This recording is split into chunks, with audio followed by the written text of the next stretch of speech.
Monogamy versus polygyny. Is it really a thing? Is it really a competition? Should it be a competition? Now, we've gotten so many comments from different posts that we make, different videos we've made, that apparently people are thinking that we are anti-monogamy, even though we consistently say we are pro-morals.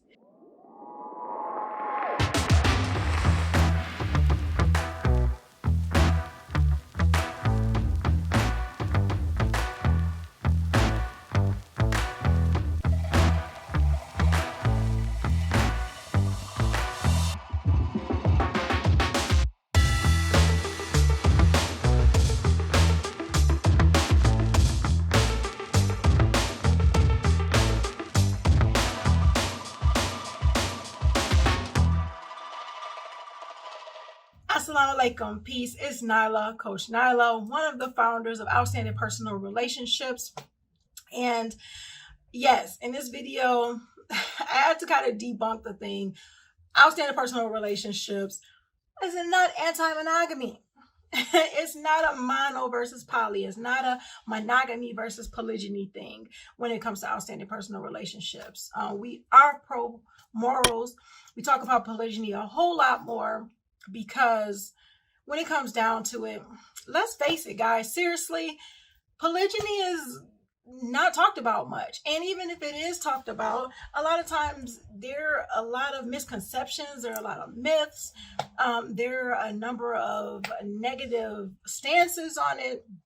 It is what it is for the most part. But what we wanted to do and what we wanted to provide is a place where people can learn and grow if this is what they decide to do, if they decide to practice polygyny. Now, we talk about different things that you can do throughout your relationships, whether you practice monogamy or polygyny. We even give you tips and trainings and ideas if you are not married yet and you're looking to get married, whether it's in monogamy or polygyny.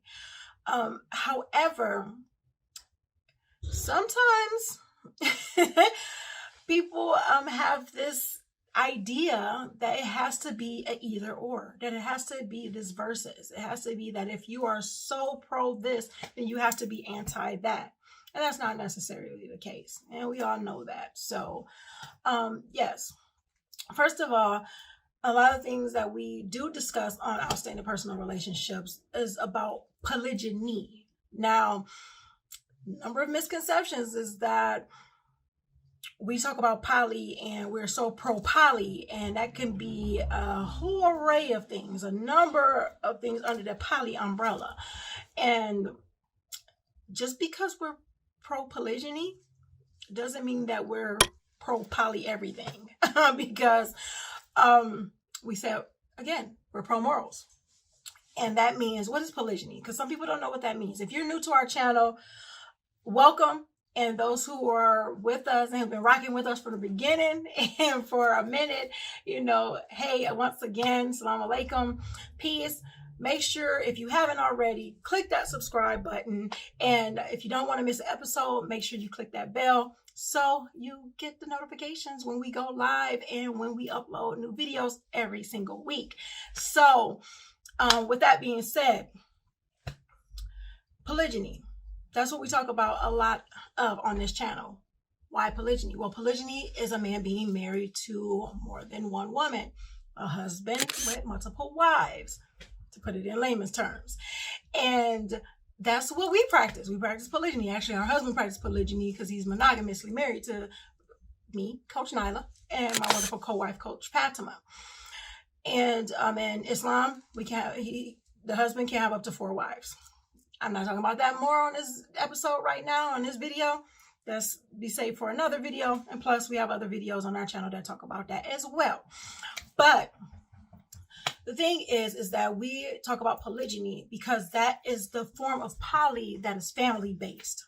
That's the form of poly that's family-based. That's the form of poly that you continue to grow your family. The husband can have multiple children with his multiple wives, all the different stuff. And he's there to support, take care of, and be this leader, this protector, this provider for his family. Okay? And they are all under one umbrella. of the family. And that's what we look at. And that's what we talk about. We talk about family building, not just that he's married to these multiple women and these multiple women are separated, and then they, they'll have to live in the same house. So that when I say separate, I mean that it's not one big family. And I didn't say one big happy family, because once again, we talk about how you can create one big happy family, because we're talking about outstanding personal relationships, not outstanding okay or I relationships. We're going to talk about how to really build on our relationships, how to have a great relationship. First and foremost, I'm going to give you like about 3 tips, because it's way more than 3, but I'm going to give you 3 in this video right now. And those 3 tips, one of the 3 tips is minding your marriage. I talk about minding your marriage a lot. What does that entail? Minding your marriage entails working on your marriage, working on yours, focusing on your marriage, what you want. One of the main ways to mind your marriage and to focus on your marriage and to create a lasting, loving, fulfilling marriage is to create a marriage mission statement.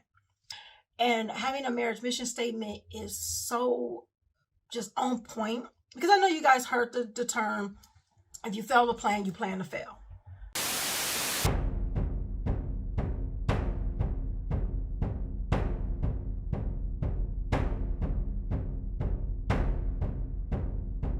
Hear ye, all my fellow wives in polygyny and polygyny wannabes. Come closer, a little bit closer. Okay. Do you really want fulfillment in your marriage? Do you want to stop the feeling of guilt because you married a married man, or because you want to marry a married man? Do you want to stop feeling like you were pushed aside, disrespected, neglected because your husband married another woman? The solution to these feelings and others lie with being intentional and courageous communication, as well as embracing your identity. If you want to find out how to gain success in these areas, check out my gratification through growth, counseling, and coaching at CoachNyla.com. And I'll see you on the other side. I know it sounds cliche, and it is a bit cliche, but it's real. Think about whether you're going for this job, whether you are trying out for the sports team, whether you are trying to build a relationship or start a business or anything like that. You have to have a plan if you want to succeed. If you want success, you have to have a plan. If you don't have a plan, a lot of stuff is going to happen, period. That's life. Life happens. Things happen. Changes come. Can you adjust with the changes? Can you combat the challenges? Can you do those things? Can you do that on the fly? Maybe some people can, but I will hallucinate that most of us can't. And it's best to have a plan anyway. So being able to have a plan for your relationship and have a plan for your life to say, hey, this is what I want my marriage to look like. This is what I'm willing to become to have this relationship. Yes, we have to work on ourselves. How dare we desire having someone that's, a protector, a provider, someone that's morally sound and that's, they got it going on, if we don't have it going on ourselves. And I mean, us really taking a good look at ourselves and saying, hey, am I at the place I need to be to attract the person that I want? Or am I at the place that I wanted to be to keep the person that I want? Because sometimes, as I stated before, life happens. Sometimes we get too familiar in our relationships, too familiar in our marriages. And without that marriage mission statement that we can look back on and say, hey, well, this is what we said we were going to do. This is what I said that I'm going to become. And now I see why we are where we are right now, if and when it starts to fall apart or become stale. So having that marriage mission statement. Another thing is communication. Communication is a skill. Oh my gosh, it's a skill that it seems like it's almost a lost art form because sometimes we get to the point where it's just me, I, and this is what we want in our lives, and this is how we're feeling, and we want to express how we feel. People better listen, and it's a lot going on. And then we realize we're not listening to the other person, and we're not connecting. We may be communicating or we may be talking, but we're not connecting. And when we're not connecting, our relationships start to deteriorate. So you want to make sure that you're communicating, that not only communicating, but connecting. So have that marriage mission statement.